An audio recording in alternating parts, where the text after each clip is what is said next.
Well, how close you gotta get to this thing?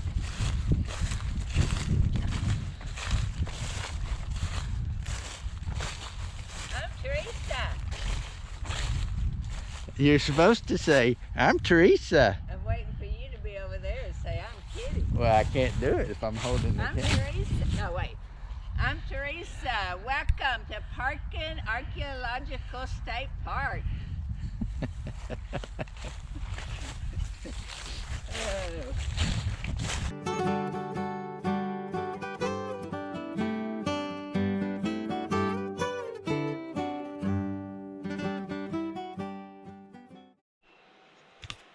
Okay, so you can come into this room and watch a 12-minute video. Very interesting. But what's really interesting is they have all this stuff that you can actually touch and try on. They got chainmail. If you want to try on some chainmail, that stuff is heavy, heavy, heavy, heavy. Man, I don't know how these people wore that stuff. You can try on a conquistador helmet.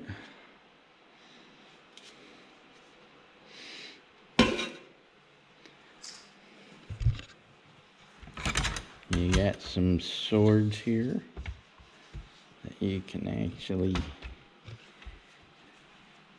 I don't know if they'll come out of their sheath. Yeah, they'll come out of the sheath. Crossbow.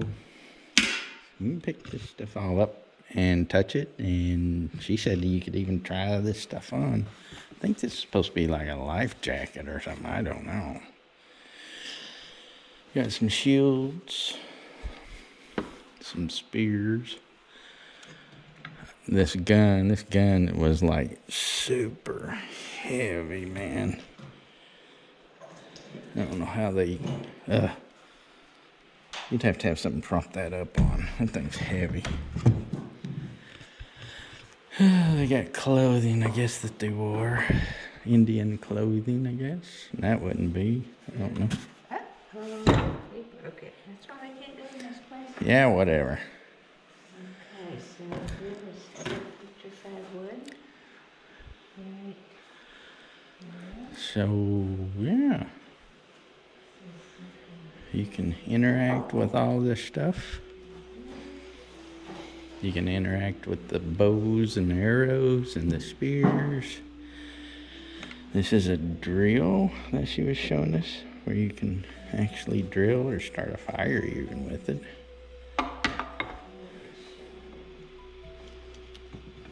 You've got this, what'd she call this thing? Yeah. Anyways, you put your spear on it and it helps you throw it further. I've seen them use these before. Darts. So, a lot of interesting stuff here. So this place, the Spanish called it Koski, after the chief that lived here. So this is some of the pottery that they have found here. That's a pretty neat piece right there in the middle. Antler billet.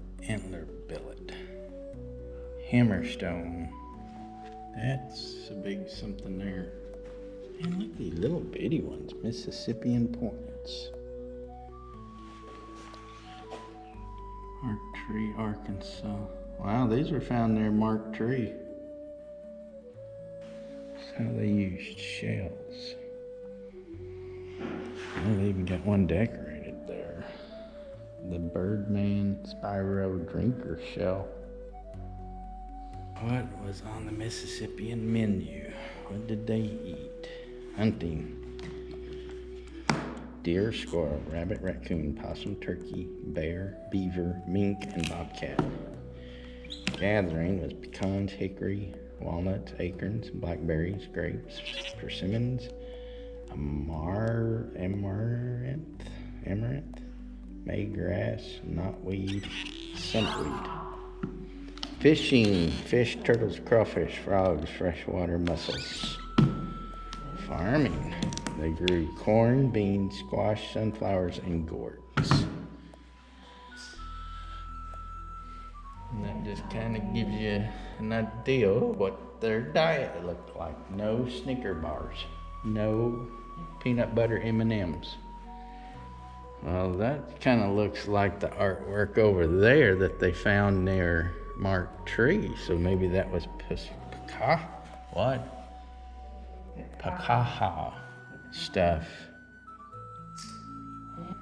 Oh, that's the one that was in the video, wasn't it? Was that one there? I think so.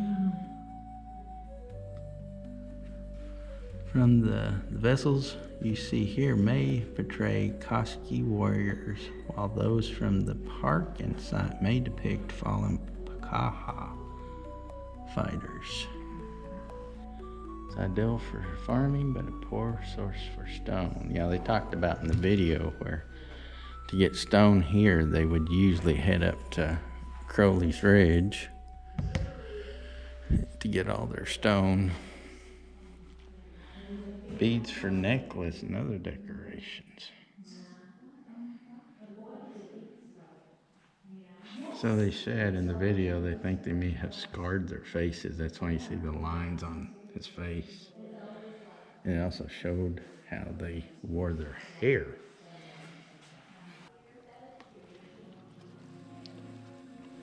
So this here talks about how the chief's dwelling was situated to one side of the town on a high mound where there were, in addition, 10 or 12 large structures that housed the chieftain's entire family of wives and his numerous servants.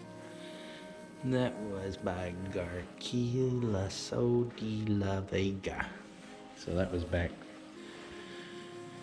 one of De Soto's, was it? Yeah, it was Hernando de Soto that came up through here, right? Yeah, it was one of De Soto's scribes wrote that. Yeah, so they have a written record of all of this.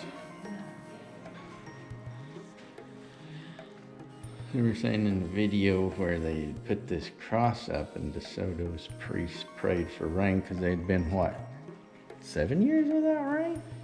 I think so. And the day after they prayed, supposedly it rained. There's that bell. Yep, I got a picture of it. Isn't that amazing they found that? Yep, I thought it was smudged in that. I know. Lead shot. So a Spanish soldier probably lost that. The Spanish used those bells for trade, as well as those glass beads. Itty bitty, you can barely see it. And then this is kind of about what the village would have looked like. Koski. Is that how they said it? Koski capital. So there were like numerous villages all through here. And this area here at Parkin was, I guess, supposed to be the capital. So yeah, they got a gift shop. You can buy one of them pump drills. Okay, Northern Ohio School was built in 1910, operated for 38 years, was a one-room African-American school that served the children of the something or another. Cauldron Plantation, Ohio Corporate and Lumber Company. This is talking about the school that was built out here. I guess it was a house at one time. And then they turned it back into a school. The state park, I guess, did. It's now in historic places. A visit to Sawdust Hill. The company expanded, so did the need for housing services for its workers. So this is talking about that lumber. Sawdust Hill was considered by some to be an escape from the bustling town of Parkin. 1900, northern timberlands were beginning to be depleted in the U.S. Timber buyers began looking to the dense forests of the South. So you can actually look into where they do all of their stuff. They got like some kind of little Indian dude back there in the back. Oh, he's got a mask on. I think it's a Lone Ranger. The Lone Ranger. Maybe Tonto. Hey, there's a Chicky stone. Look how perfect that is. Yeah. Yeah. That's interesting. There's knee-high beverages. Yeah, I seen that one. Hey, those guys were drinking knee-high beverages. Yeah. Them Indians. They weren't as bad off as everybody said they were. Effigy bow. Ongoing warfare. So this right here is the moat that the Indians built. This bridge goes over the moat, and I don't really think of it as a moat. I think they just built it up. And then this would flood right through here. It's just interesting. I think they built it up just so it wouldn't flood. The Indians built all of this up, the natives. That in front of us supposedly, I guess, is the mound, where the chief and his family had huts up there, and there would be huts all in here.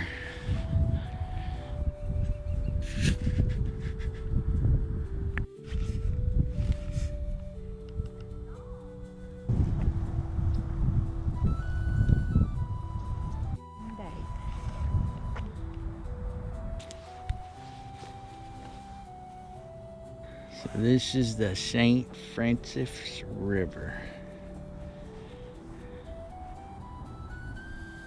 I'm sure it didn't have all this bamboo in it. They baptized in there. Oh, did they? Yep, there's a picture of it. Oh, back in the 1900s. So back, what did she say, 1400 AD or something like that? This would have been an Indian village of the, what was the name of these people? Choctaw? Kachi?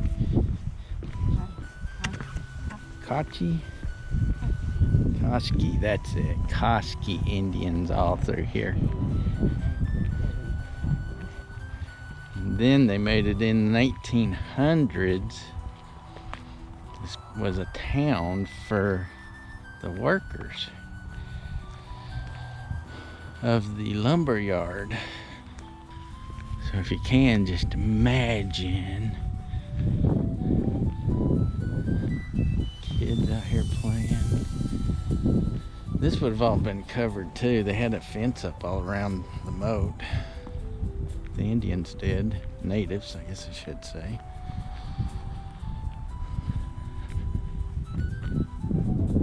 Cold day like this. Whew. I don't know if there'd been much playing going on. Alright. So that's the mound. So if you can imagine, Chief and his family would have been up there. I'm sure it's eroded over years. Plus people probably messed with it over the years.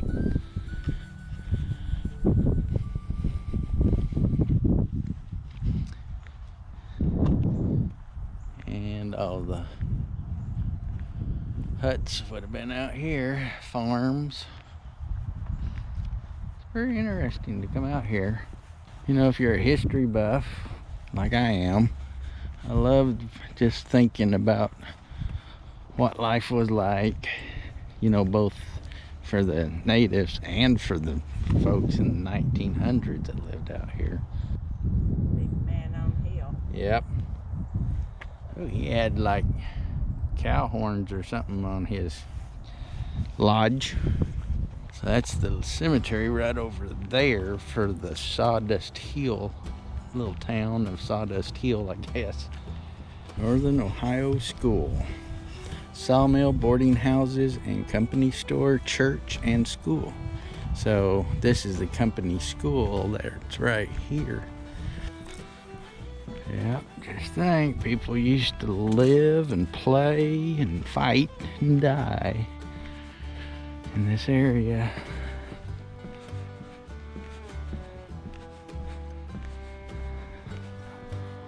What were their lives like?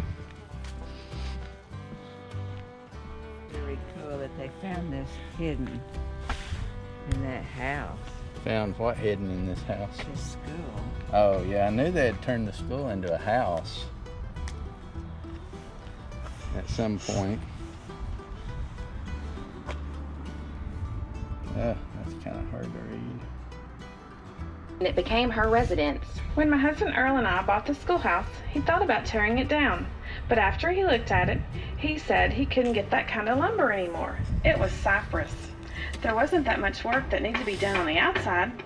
Earl put partitions in to make more rooms. We had a den, 3 bedrooms, a dining room, and a bath. So they bought In the this house? way, we turned the schoolhouse into our home. Oh, so they made it into a home.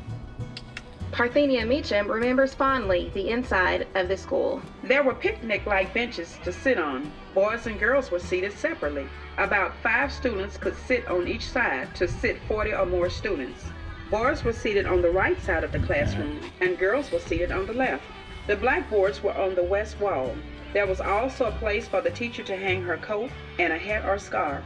Behind the students' benches on the east wall were nails to hang their coats on. Also on each side were 3 small shelves to put lunches on and a table for them to put hats or coats on. That table doubled at lunchtime as a service table to serve soup from. And there's the outhouses. One's a moon, one's a star. I guess one's male, one's female. I don't know what the moon and the star.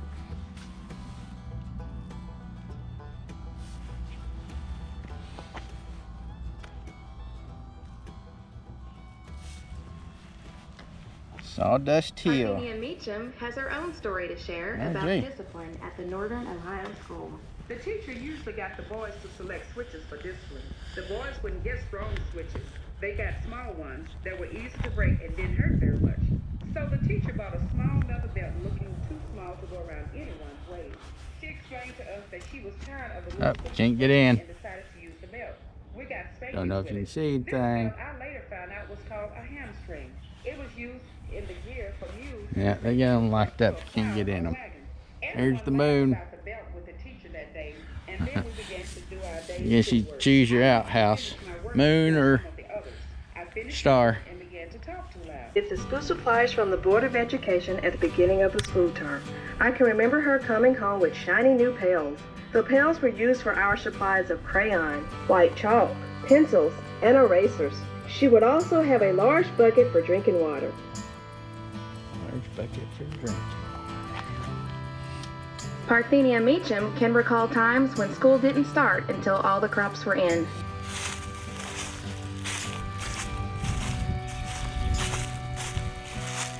That one you can't, it's all gone. You can't really read it much. Not much to it. Go look at these two and then I'll bounce up and hit these right here.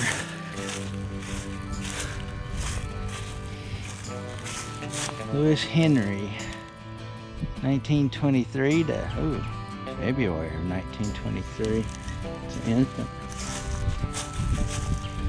1924. Wow. Enoch Davis. These are both infants here. 1873 to 1926.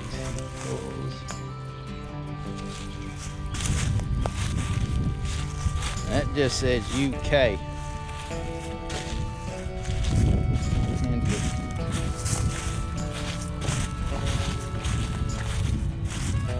Lottie, Bella, and Tally. 1872 to 1915. So this was the graveyard for the folks that were living in this company town. Hill community. Alright guys, that'll do it for this one. Thanks for joining us today, and I hope to see you on the next one. And as always, thanks for watching.